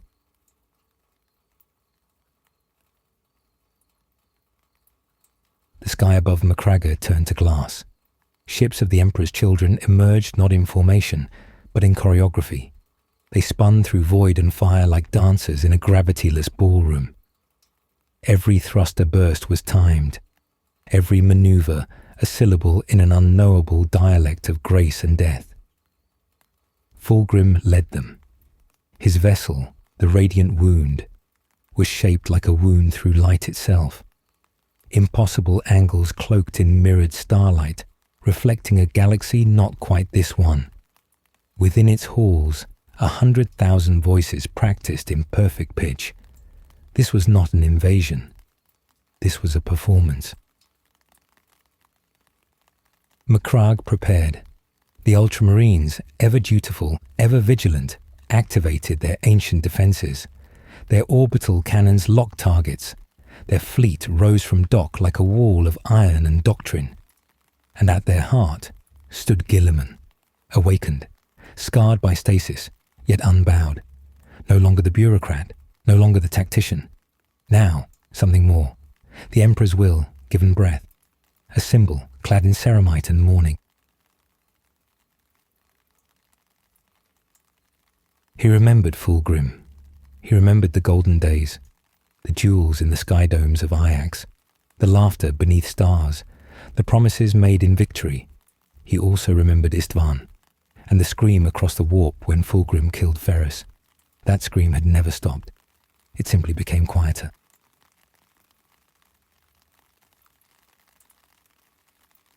They met above the spires of Magnativitas. The air turned to crystal as Fulgrim descended, not on wings, but on ribbons of thought and sin, coalesced into form. He did not walk. He drifted. Guilliman stood in place, watching him with those pale, unyielding eyes. There was no anger in him, only resolve. "You've come to destroy," Guilliman said. "I've come to complete," Fulgrim replied. "You abandoned us." "No," Fulgrim whispered. "You never saw us."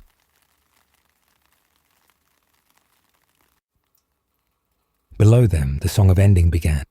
It was not music, it was revelation.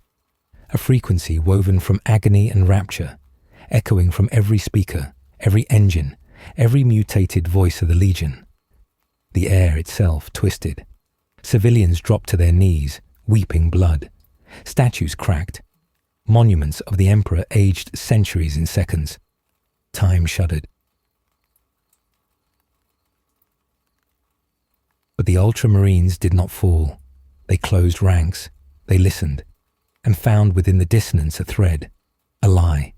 The perfection Fulgrim promised was not unity.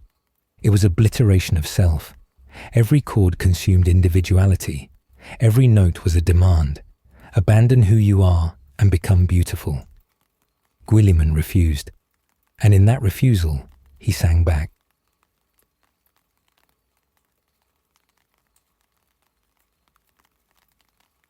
It was not a song of beauty. It was not even music. It was memory, a speech once given on Calt, a promise made to dying men, a whisper to a crying child who held his father's shattered helm. Guilliman spoke, and the world remembered.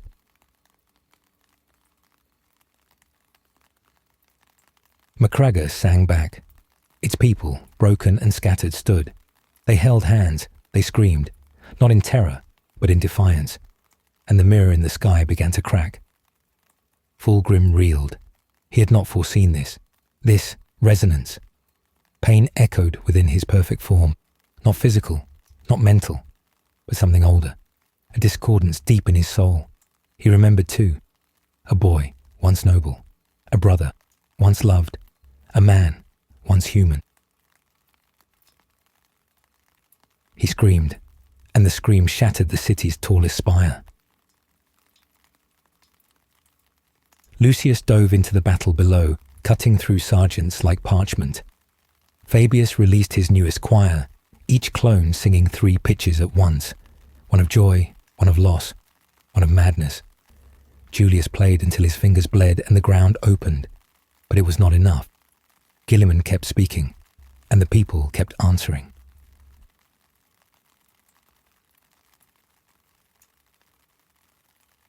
Then came the final verse, the core of the Song of Ending, a note no mortal could survive. Even demons winced, even Fulgrim hesitated. He offered it to the void, a crescendo woven from 10,000 years of corruption, and Guilliman caught it, not with force, not with power, but with truth.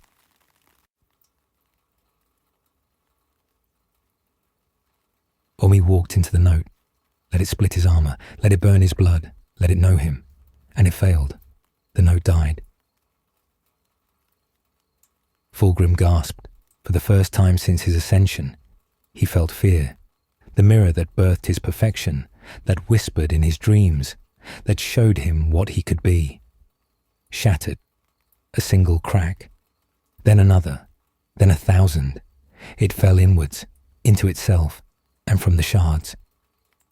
Stepped him. Not Fulgrim, but what Fulgrim had been, the shadow of what he lost, the man who once stood beside Ferrus Manus, the man who painted stars with wonder, the man who believed in beauty born of meaning. And the daemonic Fulgrim screamed, not from hatred, but from envy. Guilliman raised his blade, not to strike, but to reflect. He held it forward, and in its mirrored sheen, Fulgrim saw himself, all of himself, and for one blinding second, he wept. Then the mirror exploded, and the sky swallowed him whole. The song ended, its last notes drifting into silence, not triumphant, not mournful, but uncertain. The Emperor's children fled. Some fought to the last. Some begged for forgiveness. None were given. Guilliman stood alone, blade lowered. His eyes turned to the stars. He did not smile. He did not mourn. He simply remembered. In the vaults of terror, the transmission was recorded. It plays still. A frequency that cannot be explained. A voice, ancient and broken, whispering, I looked into the mirror, and I saw him, and I missed him. There is a silence that follows the breaking of a god. Not peace, not triumph, but emptiness. MacGregor did not sing in victory. It simply breathed. The sky was no longer glass. The air no longer shimmered with sound. The mirror was gone. And Fulgrim, the demon prince of perfection, had vanished into it, shattered by memory, undone by a reflection he could not control. But such absences leave behind echoes, and those echoes would linger. The first was felt in the apothecarian. Among the shattered remains of Ultramar's defenders, the wounded were many, but some wounds were not of flesh. There were Astartes who now heard things, faint whispers when the wind blew through ruined halls, chords that did not exist on any instrument, dreams of colours that had no name. They wept for no reason. They painted walls with patterns they could not recall learning. Something of Fulgrim's final song had entered them. Not corruption, but contagion. A resonance too pure to ignore, yet too alien to process. Some were put in stasis. Others were watched. A few disappeared. One left a message behind. He was not wrong, just unfinished. The second echo drifted to Terra, in the sealed vaults beneath the Imperial Palace, where the High Lords dared not linger long. The black priests of the silent choir reviewed the transmission logs. They played the final note of Fulgrim's broadcast in absolute isolation, behind stasis fields, within psychic dampeners, surrounded by sigil-etched wards. And still, the walls wept. The machine spirits wailed. The Vox systems melted. And a scribe, barely human, tore out his own tongue and replaced it with a mirror shard that had not been there before. He spoke with Fulgrim's voice, just once. Perfection is not a sin. It is honesty. You fear what you might become. Then silence. No one approached the vault again. The third echo came in dreams. Across the stars, artists began to paint without knowing why. Singers awoke mid-song with blood on their lips. Statues emerged in the sand on forgotten worlds. Statues of a man not fully man, a face split between beauty and horror. Even in the Eye of Terror, war bands of the Emperor's children fell into disarray. Lucius fought the same duel again and again, but began losing. Fabius tried to recreate the perfect vocal pattern, and failed. Julius discarded his instruments and sat in silence for days, whispering a name he had long forgotten. Fulgrim's disappearance was not death, it was disruption. The god was gone, but the idea had survived. Guilliman knew. He walked the scorched fields of Magnacivitas alone. Each step a grave, each breath a burden. He looked to the horizon, where the smoke of orbital bombardment still drifted like funeral veils. And he wondered, not for the first time, if he had truly won. Because when Fulgrim had shattered, something had been released. Not a being, not a force, but a possibility. He summoned his scribes. He ordered a forbidden archive to be opened, one locked since the scouring. Within it, records of Fulgrim, before the fall. Poems, speeches, article, and one letter, unsent. To Robut, there is a song I heard once. In it, the stars wept for the lies of man. Sometimes I think we were made to fall, not because we were weak, but because we saw too much. When next we meet, if we meet at all, let it be not as generals, but as witnesses. Guilliman read it once, then ordered it burned, then silently memorized every word. In the warp, a ripple formed, not a storm, not a scream, but a question. Some demons turned away from it, some approached. One creature, a twin-headed monstrosity who painted its own wings with mortal sorrow, gazed into the heart of the ripple and said, "He is not gone. He is waiting. He is listening." And in some deep layer of the Imperium, far from gods, far from thrones, a mirror floated, cracked, incomplete, but watching. And somewhere, in a chamber that did not exist, Fulgrim stood, not fully formed, not whole, but awake. He gazed at the mirror that had betrayed him, not with hate, but with curiosity. He touched the largest shard. It shimmered, and reflected not the demon prince, but the Primarch, the real one, the one that had once been. "Ah," Fulgrim whispered, "so that is what remains of me." He did not cry. He smiled, not cruelly, not in arrogance, but in acceptance. He turned to the room around him, a realm made of memory and music. He lifted his hands and began to compose. Not a weapon, not a war cry, a symphony. It would not be ready for 10,000 years. It would not be heard in the material world. Not yet. But when it came, the stars would hold their breath, and the Emperor himself would pause, not in fear, but in recognition, for it would be the sound of a soul, long lost, long broken, trying to find its way back. There are names history forgets, not through negligence, but through necessity. Larissa Vane was one such name. She was not a soldier, not a psyker, not a governor or martyr. She was a painter. Born beneath the dust-hung moons of Decilium Prime, amid the choking smog of Manufactoria sprawl, Larissa's hands were stained with ink and ash from the age of 4.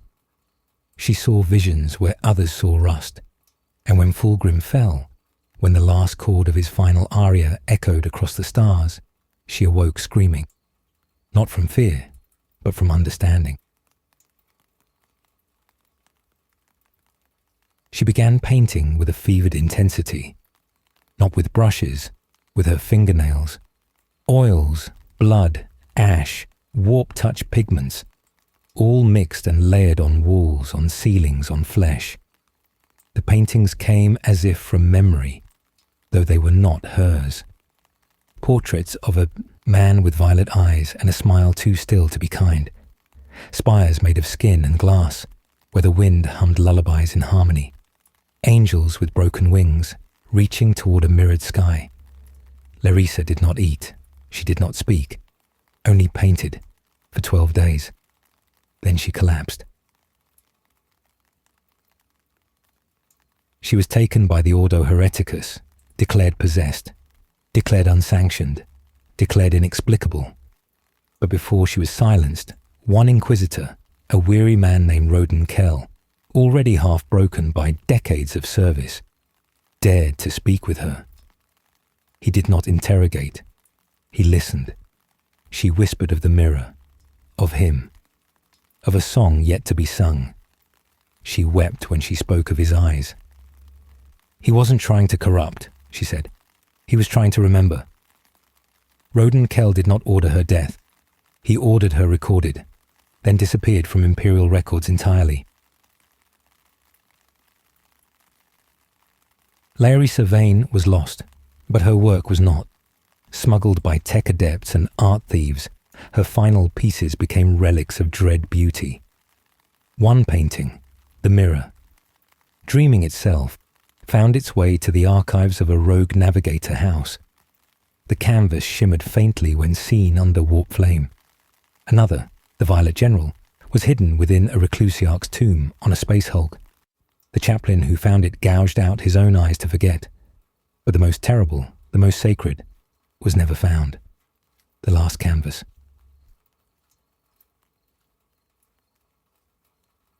Rumour said it was painted on flayed human skin. Others claimed it was made from a mirror Fulgrim had touched. All agreed on one thing. It showed something that had not yet happened. In the webway, a harlequin shadowseer danced alone. Not in celebration, not in sorrow, in warning. The mask was incomplete. The final act had yet to be written. But she had seen it. In Larissa's brushstrokes. The Prince of Excess would return, not as demon, not as monster, but as mirror. And the Eldar, so long shattered by their own pursuit of perfection, would know fear again, not because he had come to destroy them, but because he had come to forgive.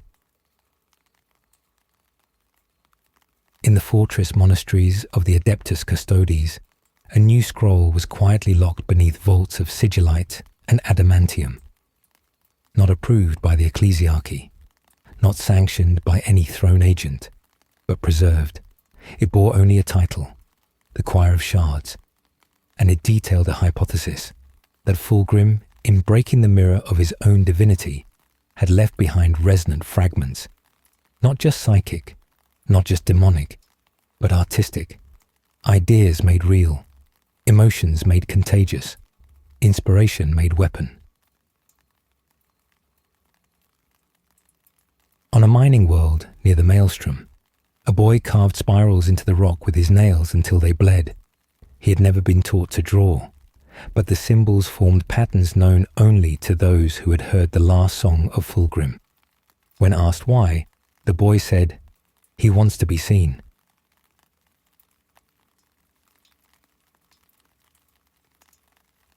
It became clear to some across the disparate orders and secret circles of the Imperium that Fulgrim had not left behind a legacy of rot or decadence. He had left behind a code, an aesthetic cipher, an echo of what could have been, and those sensitive to beauty, to the pain within it, were now vulnerable. The ecclesiarchy responded with purges, the Inquisition with silence. The Mechanicus began purifying paint. But Fulgrim's final truth could not be so easily destroyed, because it was not his alone. It had been born in every being who had ever asked, "What if I could be more than I was made to be?" It was the whisper of the artisan who sculpted despite blindness, the cry of the musician who composed under torture, the poem carved into prison walls by hands that would never hold sunlight again. It was not heresy, it was longing, and that made it far more dangerous. Larissa Vane died in a forgotten vault, alone, her name struck from record. But her final vision remains, somewhere, waiting, and when Fulgrim's song is sung again, when the mirror reforms in places unseen, the last canvas will burn with light, and the galaxy will be forced to choose. Will it destroy what it cannot control, or will it listen, even for a moment, even if it hurts?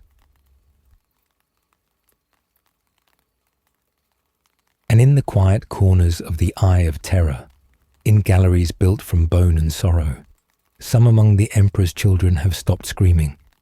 They have begun to paint, not war, not lust, but memory. And across those canvases, Fulgrim's shadow stretches long, a man forever caught between curse and chorus.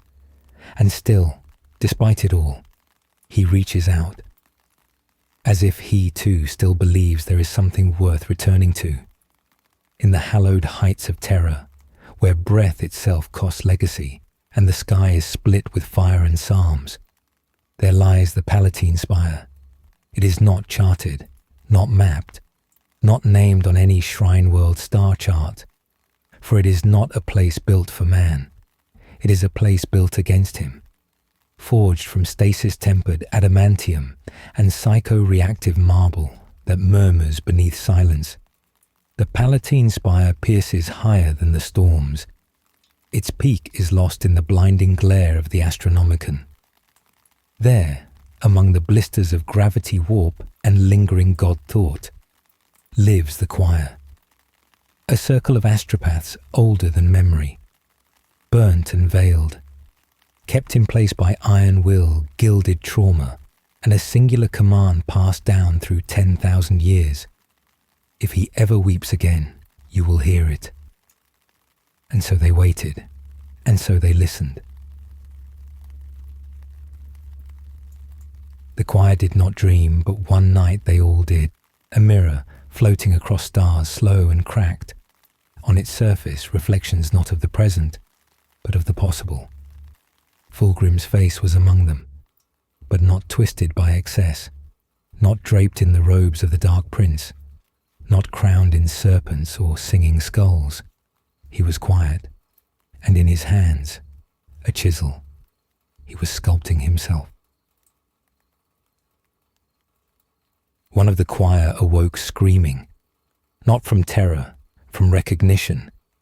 He had sculpted once, long ago, when he was still a boy of flesh, before the soul binding, before the soul death. He wept, they all did, because they understood what they had seen. Fulgrim had not fallen all at once. He had chosen to fall 1,000 times, and each time part of him had watched and mourned. The choir's lament was recorded in silence. No words, no data sigil, just sound. Low harmonic weeping, tuned in impossible intervals. When played backwards through cogitator filters tuned for warp linguistics, it revealed a phrase. He knows he was loved. And then chillingly, he hopes to be again. The High Lords of Terror were never informed. This was not a matter of governance. It was a matter of memory. Far below, in the Scholam Arcanum of the Sigillite's tomb, a lone archivist by the name of Amarius Vogt discovered a sealed vault of sonic vellum, etched not with ink, but with intention. It vibrated slightly when he cried, and when he finally dared open it, it spoke in Fulgrim's voice. Not the demons, not the princes, the Primarchs. There was a time I did not fear mirrors. There was a time I sought them out. But now, all they show me is what I was not strong enough to preserve. Tell them I remember. Vogt collapsed. He did not die. He began painting. On a forgotten shrine moon orbiting the ruins of Istvan V, a strange bloom took root. A garden, impossible. Warp-touched, yes, but serene. Petals of glass, stems of coiled bronze, leaves shaped like tears. There was no storm, no blood, no ritual, only remembrance. And the custodes who came to burn it down could not. They stood there, silent, armoured titans weeping beneath their helms. One dropped to his knees. He whispered, "We failed you too, brother," and left the garden untouched. Elsewhere, in the Eye of Terror, Lucius the Eternal felt something change. A string unplucked, a silence not born of victory, a weight in the chest where no heart beat. He stood in his cathedral of murder, and he did not scream. For the first time in 10,000 years, he felt alone.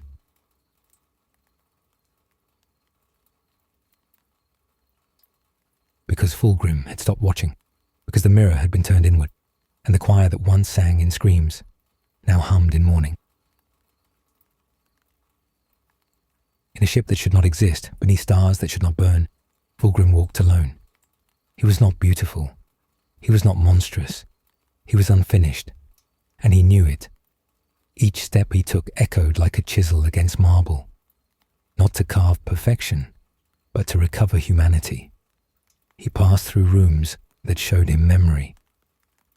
A child's laughter echoing through chemos. The sight of Ferrus Manos smiling once before the forge claimed him. The moment he turned away from Horus, just before it was too late. And then, most painful of all, a mirror, not cursed, not laughing, just waiting. He approached it. He did not scream. He placed his hand upon it and said, "Show me what remains." And the mirror did not lie. In that reflection, Fulgrim saw everything he had broken, but also he saw the crack that remained, the one place where love had never quite died.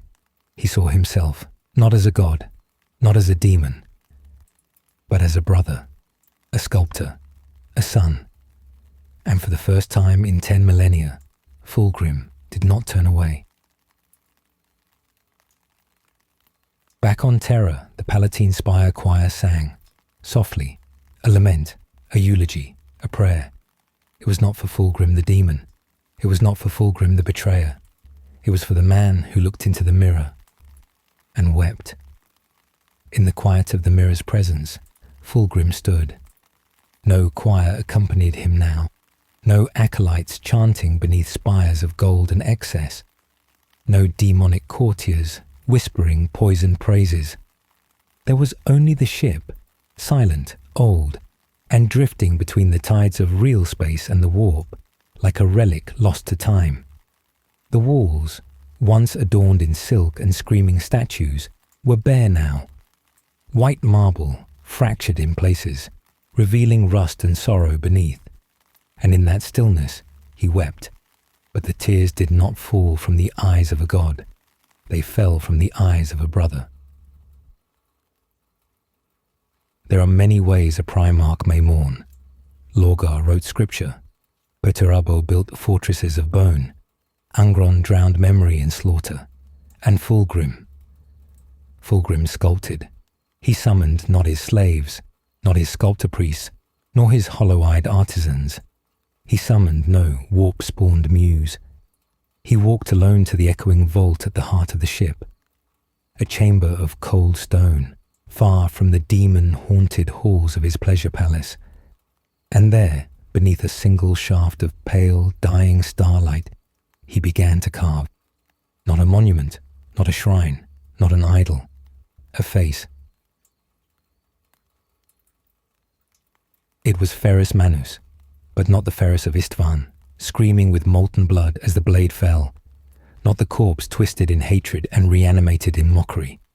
This was the Ferrus of long ago, before the betrayal, before the forge burned too hot, before the Legion Wars bled the stars dry, a friend, a brother, a rival. Stone by stone, Fulgrim shaped his memory, not perfectly, humanly. The jaw was wrong at first, the cheekbones too sharp, the eyes too wide, too angry. He shattered it and began again, and again, and again, until finally, he wept before it, because it was close enough, because it hurt. He remembered the last true laugh they shared, not a battlefield roar, but a simple, quiet one, over the taste of Terran-spiced wine neither of them liked. He remembered the calloused grip of Ferrus's hand, offered not in war, but in forgiveness, after one of their many sparring duels ended in blood. He remembered the silence that followed the first mention of Horus's doubt, the way Ferrus had looked away, unsure, but trusting. That trust had died on Istvan, but memory had not, and Fulgrim had begun to wonder if remorse could yet survive it. In the warp, memories can fester. They become echoes, half alive, devoured by demons, or warped into illusions to torment the weak-minded. But this was not that. This was something older, something truer. The sculpture began to speak, not aloud, not in madness, but within. A whisper of presence, a sliver of guilt returned to shape. Why now, brother? It asked. Why weep when the galaxy lies in ruin at your feet? And Fulgrim, with eyes red from unshed millennia of grief, replied not with denial, not with pride, but with honesty. Because I remember who I was meant to be, and I remember who I failed. For days, perhaps centuries in that time-twisted place, Fulgrim carved. He created not only Ferrus, but others. Julius Caesaron, loyal captain, first to fall. Fabius Bile, sculptor of death, whose genius Fulgrim once nurtured. Even Horus, for whom he had killed. He sculpted them all, not as they were in death, nor as they had become in corruption, but as they once were, full of fire and conviction and pain and terrible, radiant hope. And when the room could hold no more, Fulgrim stepped back and saw, not a gallery, not a throne room, but a graveyard, of love, of loyalty, of lost selves.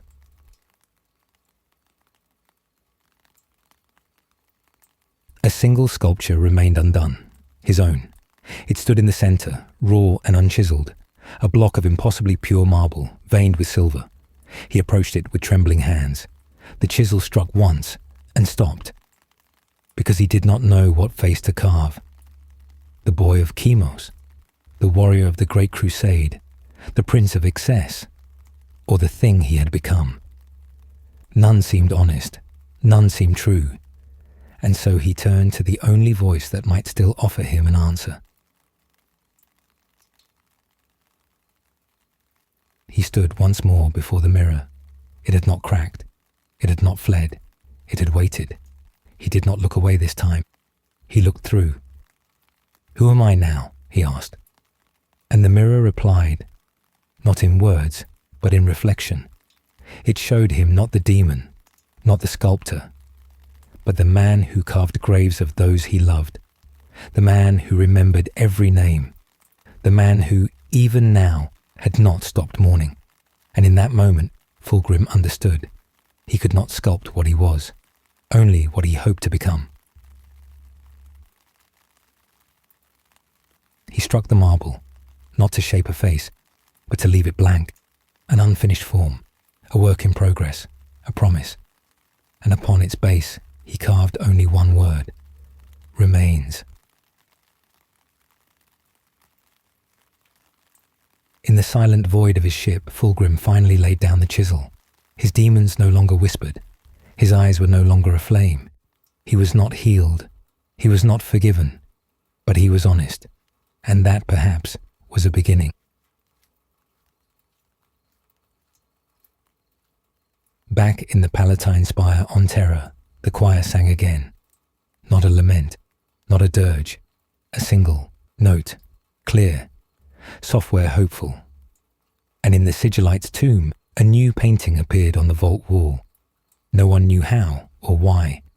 It was a simple portrait, a sculptor's hands stained with dust, reaching out, but not to destroy, to remember. The stars no longer spoke to him. Once, they had sung in voices of silk and fire, promising eternity through beauty, power through sensation, victory through surrender. The warp had whispered secrets into his veins, and Fulgrim had listened, eager, curious, hungry. The screams of the galaxy had been his chorus, his canvas, his masterpiece. But now, only silence. He stood alone before the mirror. It had remained unchanged through centuries of madness, uncracked, unfazed. A perfect surface of still glass, and something else, something deeper than reflection. It had watched him slaughter a brother, burn a legion, damn a world. It had seen him crowned in the ecstatic rapture of Slanesh, as his soul writhed into a creature of divine excess. And yet, it had not judged. It had only shown him, himself, and in the end, that was the cruelest act of all. The sculpture chamber lay behind him, cold now, dust-choked, abandoned. The statue of Ferrus Manus still stood at its heart, silent and solemn. Around it, all the others, friends, brothers, ghosts, faded into shadow. Even his own unfinished effigy remained untouched. The word remains etched into its base like a tombstone. But the act of creating had changed him. Not outwardly, no. The form of the demon prince endured, serpentine and terrible. Gilded wings folded like a judge's robe, the beauty of corruption made flesh, but inwardly something had cracked, not shattered, but opened. He had spoken no words to the mirror in years. What was there left to say? But as the silence thickened, Fulgrim felt a presence. Not from the warp, not divine, but something older, something aching. A memory, a brother's voice, buried beneath centuries of screaming demons and symphonies of skin. Fulgrim, Ferrus had once said, you are more than your perfection. You are more because you doubt. That's what makes you whole. At the time, Fulgrim had laughed. Now, he listened.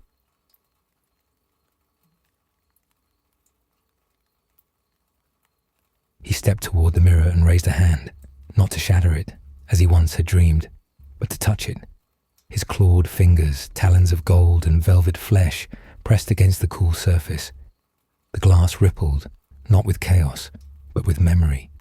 And in that ripple, he saw, not a monster, not a god, but Fulgrim, the child raised in Chemos's poisoned beauty, the warrior who built the Third Legion into artists of war, the brother who had laughed beside Ferrus Manos beneath the black suns of Ur-Haleth, the murderer who had wept afterward, too late, and beyond all that, he saw what might have been. He did not recoil. He bowed, not in shame, not in prayer, but in acceptance. And the mirror, for the first time in eternity, spoke, not aloud, not in words, but in truth. He remembered terror, not as it was now, a husk wrapped in machinery and madness, but as it had once been, proud, broken, defiant. He remembered the first time he saw the Emperor, radiant, inscrutable, cloaked in majesty that burned the eyes and calmed the soul. He remembered wanting to please him, not for power, but because he was father. And he remembered failing, not through weakness, but through desire. Desire, that was the key. Desire had driven him to sculpt, to perfect, to rise above mortality. But desire, unchecked, had become hunger, and hunger had birthed the serpent in his soul. He had not fallen because he was weak. He had fallen because he had loved beauty more than truth.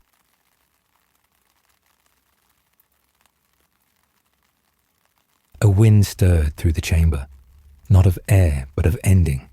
His ship, the pride of the Emperor, groaned around him. Its bones, centuries old, grown fat on flesh and silk, began to wither. The demons within it cried out, not in rebellion, but in fear. They felt it. He had chosen, not damnation, not redemption, closure. And so, Fulgrim whispered one final word to the mirror. Enough. He stepped back, wings folding, talons relaxing, and for the first time since his ascension, he closed his eyes, not in arrogance, but in peace. The mirror shattered, not in violence, but in release. 1,000 shards scattered like stars, floating in the void of the chamber. Each shard held a memory of laughter, of tears, of victory, of loss, and Fulgrim stood amidst them, a creature of impossible grace, surrounded by the broken fragments of himself. He did not scream, he did not roar, he smiled, and with that, he was gone. No warp storm marked his passing, no monument recorded it, no demon sang his elegy, only silence, only dust, only the whisper of memory in the dark.